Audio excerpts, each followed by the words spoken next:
Hi everybody, this is Chris from CuZn Water Filters.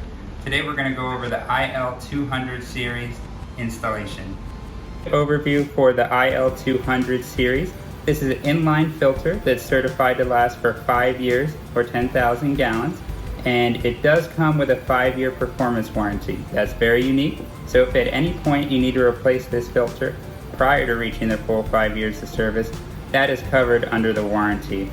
The other thing that you'll hear me mention in this video is that CuZn offers the most comprehensive install support available.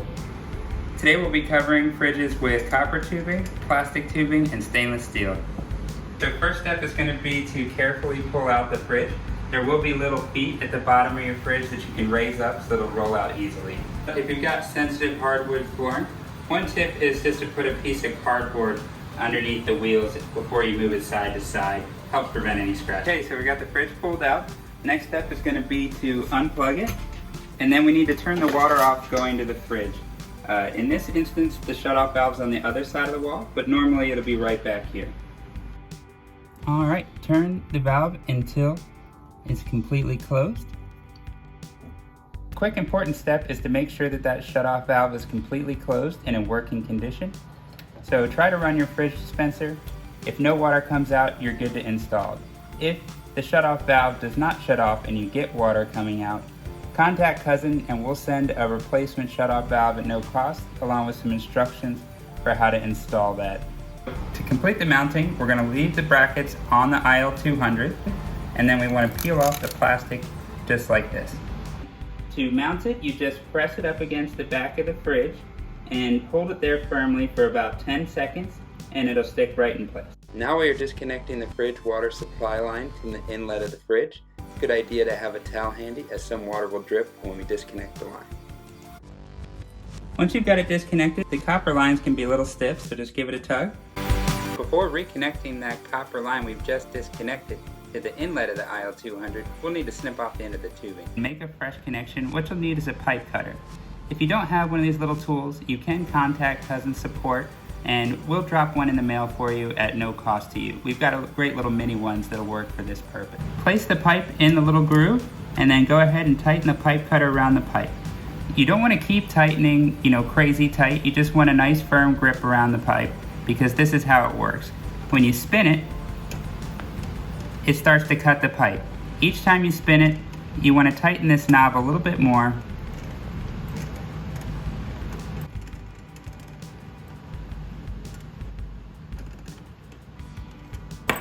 And it comes free. To make copper tubing connections to the inlet of the IL-200, you'll have fresh copper compression rings and compression nuts included in your install kit. First step is to go ahead and slide the nut down on your copper tubing like this. Second step is to go ahead and slide the copper ring down here. Next, what we're going to do is simply push the copper tubing down inside the inlet fitting, and you want to push it in there as far as it'll go. Take a little time to make sure you've got it fully inserted, and then slide the ring up like this, and continue tightening until you've got it as tight as you can by hand. Further tighten with an adjustable wrench. And what you want to do here is not go crazy Hercules tight, because that can also cause the connection to drip. Typically, all you need to do is 1/2 revolution with your adjustable wrench, and that's it. At the end of the install, if you see any leaking, again, don't go crazy tight. Just turn the water back off and tighten it a little bit further at a time until the connection seals. If your fridge supply line is plastic tubing, it is best practice to make a fresh connection here as well. And to do that, we're going to start off by snipping off the end of the tubing. For this, you can use a sharp pair of scissors, box cutter, or other really sharp edged tool. Just be safe when you make the cut. And then the other thing to keep in mind is, after you've made the cut, if there's any little burrs like this, or if there's a sharp angle to it, you want to go ahead and recut it. Nice, straight, clean cuts are important. So we'll just clean up that burr and show you how to complete the connection. To make plastic tubing connections in your IL-200 install kit, you want to grab the 1/4" compression nut, the plastic compression ring, and the brass tube insert. First step is to slide the nut on like this, Next step is to slide the plastic compression ring onto the tubing. There is a trick to this. You see how there's a small taper?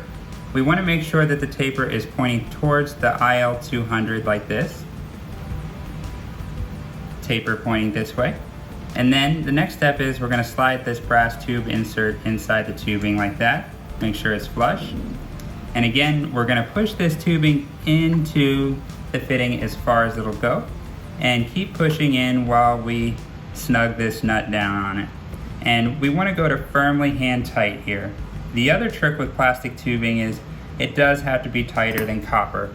So instead of a half turn with an adjustable wrench, we want to go with a full turn with the adjustable wrench. 1,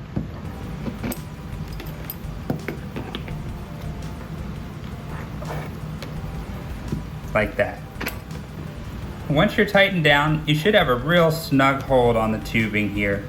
And if this connection is dripping at the end of your installation, turn the water back off and try tightening another half turn at a time until you're completely sealed here. If your fridge line is braided stainless steel hose, to connect that to the inlet, it's very easy. You just go straight onto the male threads. And you want to keep tightening this connection until it's firmly hand tight as you can get it. And then after you're as tight as you can go by hand, you want to go an additional half turn further with your adjustable wrench. Like that. And again, if this connection is leaking, you don't want to go to Hercules tight. You just want to keep tightening it a half turn at a time and rechecking until it seals. Okay, now that we've got the line connected to the inlet of the IL-200, before we connect the steel hose to the fridge, we want to flush the filter.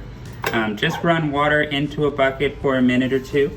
That'll get rid of the air, and it'll also purge out some of the carbon media dust. So expect that water to be a little aerated and black in coloration for a few seconds.